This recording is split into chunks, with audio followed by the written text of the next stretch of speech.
In this video, seasoned S&B prop trader Garrett Drinan shares the secret indicators he uses to determine if a huge move is about to happen in the market, and then we show you how to crush the setup using zero DTE options strategies. I'm Mike Bellafiore, and we're one of the top proprietary trading firms located in New York City since 2005 and proud to have developed numerous 7 and even 8-figure per year traders. Watch, take notes, and learn from professional traders on our proprietary trading desk so you can grow your trading account. Hi, I'm Seth Freuberg, and I'm the head trader of SMB Capital's options trading desk here in Manhattan.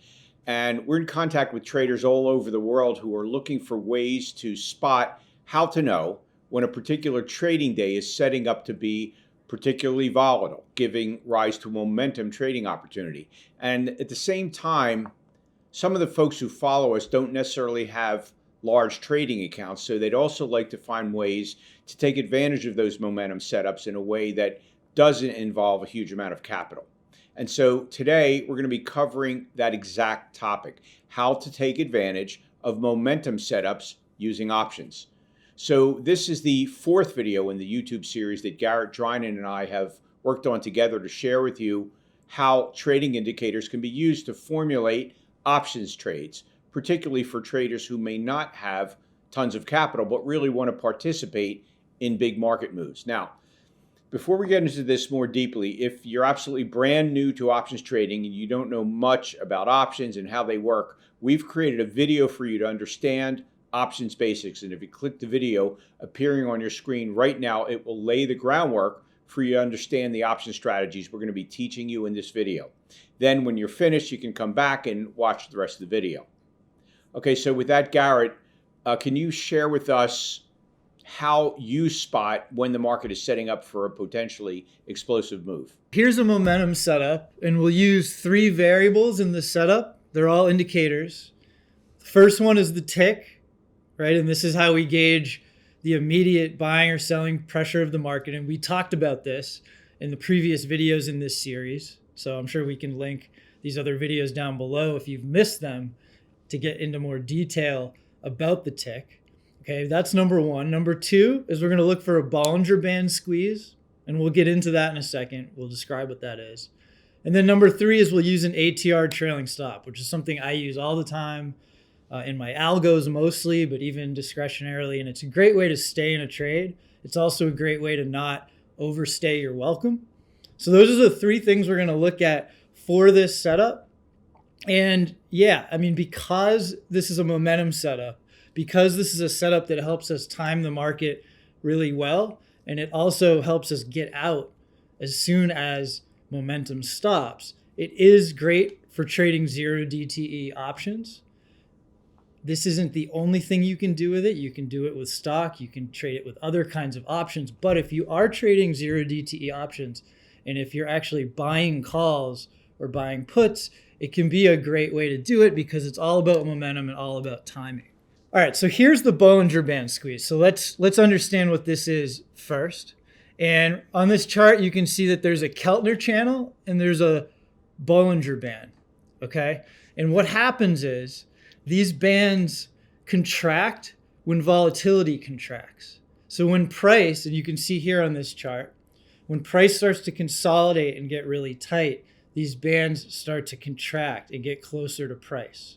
So when the Bollinger Band, which is usually the outside band, when it comes inside the Keltner channel, that's when technically we're in a Bollinger Band squeeze. And that indicates that volatility is in max contraction.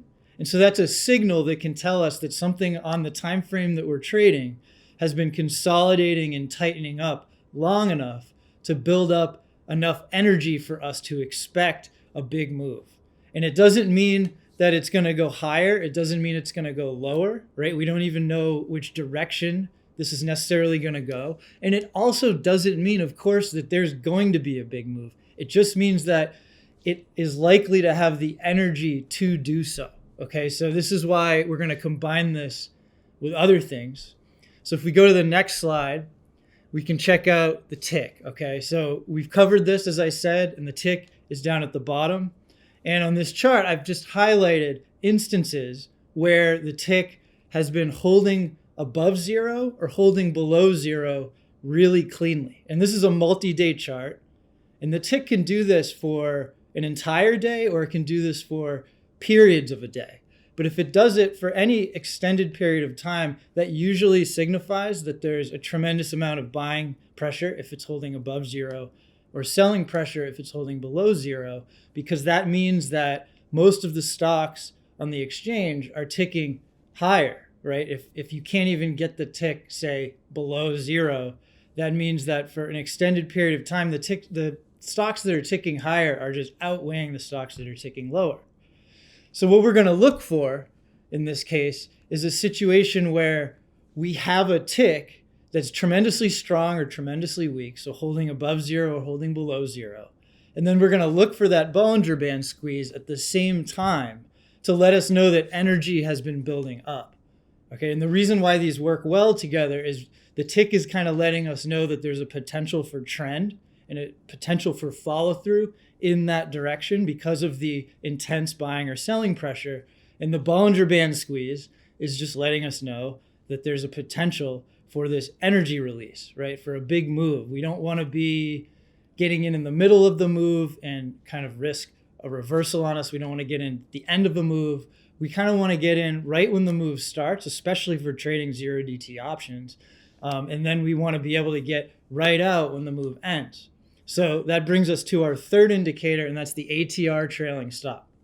And like I said, I use this all the time in algos just because it's a great way to manage a trade. For me, I actually like this to stay in trades because a lot of the times when we get a really big trend, really big trade, sometimes they can go further than we think. And it's nice to have a systematic way sometimes to get out of a trade, because often that means that we're actually going to stay in until the trend terminates, right? And it's so easy to kind of trade your way out of things when they're working, right? Because we kind of want to take profits. But this helps me personally stay in these really big trades. And you can do this on any time frame. Today we'll use a 5-minute chart.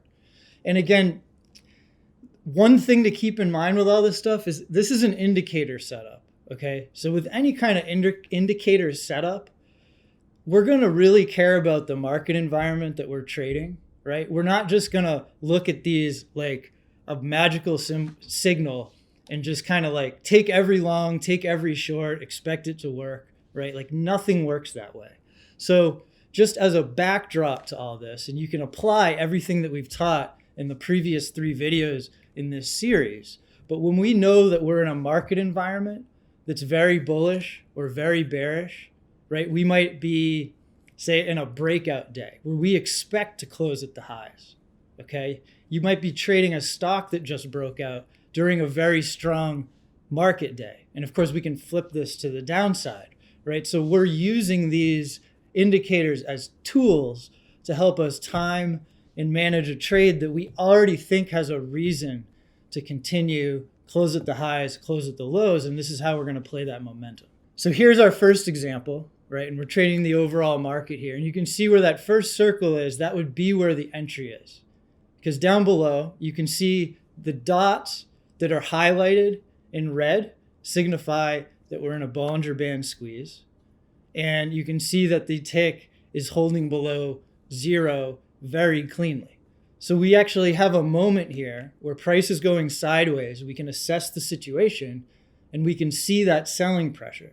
So it gives us that extra conviction, that extra information to say that if we short this break, right, and that's what I would be doing, I would be shorting the break, or as price finally starts to hold below that ATR trailing stop, you can start to look for that short signal that price should follow through to the downside. And then once that happens and price moves away from the consolidation, you can see that ATR trailing stop will just kind of follow right behind. And so as the market sells off and you're short, you can look at that ATR trailing stop and just feel a lot better that, I'm not going to get out of this thing unless price closes above that ATR trailing stop. And so you can see how your risk is kind of being reduced the lower the price goes. And then finally, we kind of capitulate a little bit and get back above the ATR trailing stop. And then that gets us out.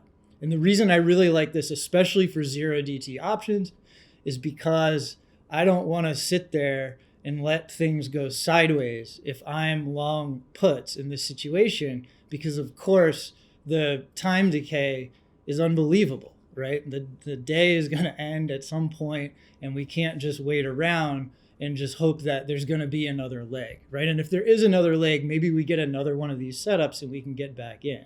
But I want to be out as soon as the trend ends.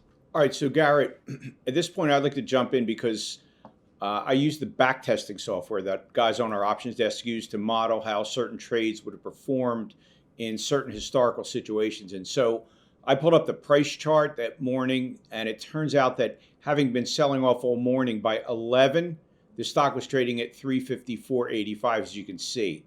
And so let's just say we got in at 11, and we went ahead and we looked at the 0 DTE options chain and found the put option nearest to 30 deltas, which was the 353 put, right below where the market was trading at that point. And while we don't have the time to cover exactly how you calculate an options delta, suffice it to say that an options delta is an estimate of how much the options price will move compared to a 1-point move in the underlying asset, which in this case is the Qs. And so let's say the trader decides to buy 15 of those options at a price of 62 cents. And so for this put option to have value, by the end of the day, the Qs will need to get below 353 before the day's out. And so we'll need to push a good bit down for this trade to work, which is why we would choose this strategy on a day where we expect there to be a significant downward pressure on the Qs. And just to be clear here, when we buy a put option, we're buying the right to sell 100 Q shares at a price of 353, regardless of how low the market's trading that day. And so you multiply that price by 100, and we bought 15 of them. So when you do the math, this cost us $930. Okay, so let's move to the end of the day. And as you can see, the Qs closed at 250.32, pushing down further, which of course is what Garrett's whole premise was for the day. And the result is that the 353 puts closed at a price of 271, which should make sense to you because the strike price of the put options, 353, is just about the amount above where the stock closed, meaning that the right to sell shares for 353 when they're trading at 350.32 should be around that price, because that's what that right is worth. And so what that means is that we can sell those puts at the close for 271, which, if you follow the calculation, means that we could sell them for 3,135, more than tripling of our initial capital at risk in the trade in the first place. And so even though we didn't get out at that earlier point that you mentioned, Garrett, we still made an amazing trade, even staying in and allowing all that time premium to decay. So, okay, so go ahead now with your next example. All right, great. So here is another QQQ example to the long side this time. And I just want to take a second to talk about these indicators. So first, the trailing stop. Just notice how it trails along the bottoms of those candles. So the way it's doing that is that it's hanging a trailing stop 1 ATR below the 5-minute close. And it's using 3 periods, so 3 5-minute bars, to calculate that ATR. So when you go into your platform and you have a period and an ATR setting, you want to pick, for this particular setting, 3 periods and 1 ATR. Okay, and I use different settings for different situations, but that's the setting that we're using here for this particular setup. And then also just notice the squeeze down at the bottom. So these are just dots, right? And they light up red when we're in the squeeze, as we said before. If you bring this up on your platform, often there's going to be a histogram. I just removed that, okay? And there's someone named John Carter over at Simpler Trading who's a great resource for the squeeze. He uses it all the time. He has a lot of setups around that. So if you want to learn more about it, that's where I have learned a lot about it in the past. But just notice how the red dots just show up as soon as price starts to consolidate long enough in order to build that energy. So that's what we're looking for in this example. So in a case like this, where we have a wick high way above the consolidation, I'm not going to buy the break. That's too high for me. So I'm going to get in earlier in a situation like this. So I'm going to wait for price to start holding that ATR trailing stop. And then I might buy the break of that mini consolidation before the high. Okay, so Garrett, let's see how we could have taken the bullish momentum on this day and traded it using options. So just as we have in the past examples, let's take a look at where the Qs were trading at 11 a.m. that day. And we can see that the Qs were trading at 366.26. And so in parallel to what we did on the put side, the most normal thing to do would be to express a bullish trade with a long call option, just like we did expressing, the bearish trade with a put option on the previous example. And so we pull up an options chain expiring that same day, November 3rd, and we find the closest strike price to, again, 30 deltas, which in this case was the 38 delta. And that's going to happen sometimes. You're going to get a delta that's not super close to 30, so you just sort of have to pick one. And we went ahead and we bought 15 of those for 60 cents. And so that cost us $900. Now, in this case, we want to show you that while you could simply, allow the option to expire at the end of the day untouched, there's a maneuver that you can make that you may want to consider as a way to pull risk out of the trade that I think you're going to find very interesting and Garrett uses all the time.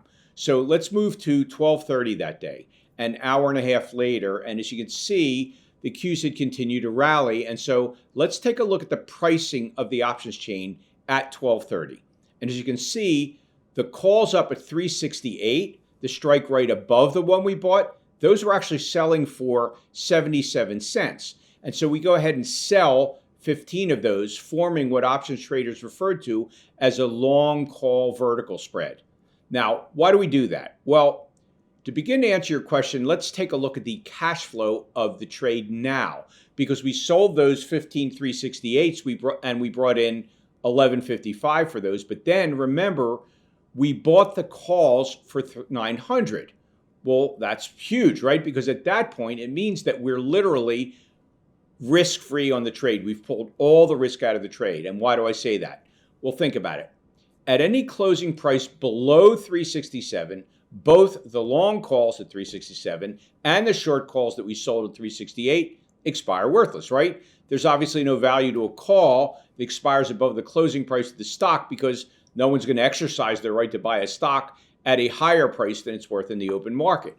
And so what that means is that even if the calls we originally bought expire absolutely worthless, the 367s, even if the market closes below 367, we will still make at least $255 on the trade. Why? Because the trade turned positive cash flow once we sold those 368 calls. And so the only risk of the original trade, which is that the 367 calls would expire worthless because the Qs would close below 367, that risk has been completely pulled out of the trade by selling the 368s. And that's because there's no lower price than zero, which is what the 367 calls would be worth at a closing price below 367. And so even at a price of zero for the 367s, we still make $255 on the trade. And that's because we banked that as soon as we sold those 368s. And so now let's move to the end of the day. And as you can see, the Qs closed at 367.71, having sold off a bit from its original highs in the afternoon, but still up for the day nicely. And so now we're in a position to assign a final value to the options comprising this long call vertical spread. And so first of all, the stock closed at 367.71. And so with calls, you value them by taking the closing price of the stock and subtracting out the strike price of the call, because this is a right to buy shares at 367 when they're trading higher than that. So by subtracting them, you get the pure value of the option itself, which is 71 cents, because you now have the right to buy each of the 100 shares for 71 cents greater than they're trading in the open market. So the final value of the 367 calls times 100 shares times 15 call options is equal to 1155, as you can see from the calculation. And the 368s, of course, expire worthless because those expired above the closing price of the Qs, so no one is obviously going to exercise those. And then don't forget, we collect a net of 255 from the combination of buying the 367 calls and selling the 368 calls at a higher price than we bought the 367s, resulting in a total profit of 1410 for the trade in 5 hours, being a reward of more than 50% of our risk in the process. And remember that that trade had no chance of becoming a loss after 12:30 because we had turned positive cash flow at that point in the trade. Here's an example in NVIDIA. So this is a perfect case where we can actually do this on an individual name, especially a market name, right? We want something that's somewhat tied to the market because we're using the tick, right? And the tick is market breadth, right? So this is a market stock. It's typically going to move somewhat with the market. It might be a lot stronger. It might be a lot weaker, especially on a breakout or something like that, which might make this setup even better. But we can still use the tick to make sure that there's a lot of buying pressure on this day in the overall market. Okay, so we get the same kind of pattern. We get that squeezed consolidation. It holds the ATR trailing stop. It takes out the high, and we get an up move, right? And remember, we want to use this on situations where we have technical breakouts, we have news catalysts, we have days where the internals are extremely strong, extremely weak. We have the offensive sectors leading or lagging, right? We want things to be aligned in order for us to kind of zoom in and then play that momentum. And then this is how we're going to play the momentum. So let's go to one final slide. And this is a short setup, again, in the Qs. And we get that consolidation right off the open. So I actually really like it when this happens because you get a great risk reward. You get a great stop against the high, and you can short that break and just ride the momentum lower. Okay, thanks, Garrett. And what I'd like you to take away from today's video, and really this series of 4 videos that we've now completed, is that combining the knowledge of market indicators like Garrett has so generously shared with you and expressing the directions suggested by those indicators through option strategies can be really an incredibly profitable and powerful practice, particularly for traders with modest size accounts who might not think that they can get involved in trading the shares of, say, high-priced equities, but definitely can afford to be involved in trading options on those equities, which are typically priced much, much lower than the equities themselves and potentially make very profitable trades with much less risk than might have been imagined. That's why collaborations within a proprietary trading firm are so powerful. Traders bringing different skill sets to the table and combining their knowledge can result in very powerful positive outcomes, as you saw from these videos. Now, if you'd like to learn 3 more option strategies that our pro traders use, including the unique options trick that allows you to make money while you wait to buy stocks or ETFs at the price you want, and the options income strategy that allows you to make consistent money whether the market goes up or down or sideways, and how to make money on a stock or index trade even if you're wrong on the direction, then click the link that's appearing right now at the top right-hand corner of your screen. That will open up the free workshop registration page in a new window. So don't worry, you won't lose this video. Or you can register directly for free at optionsclass.com.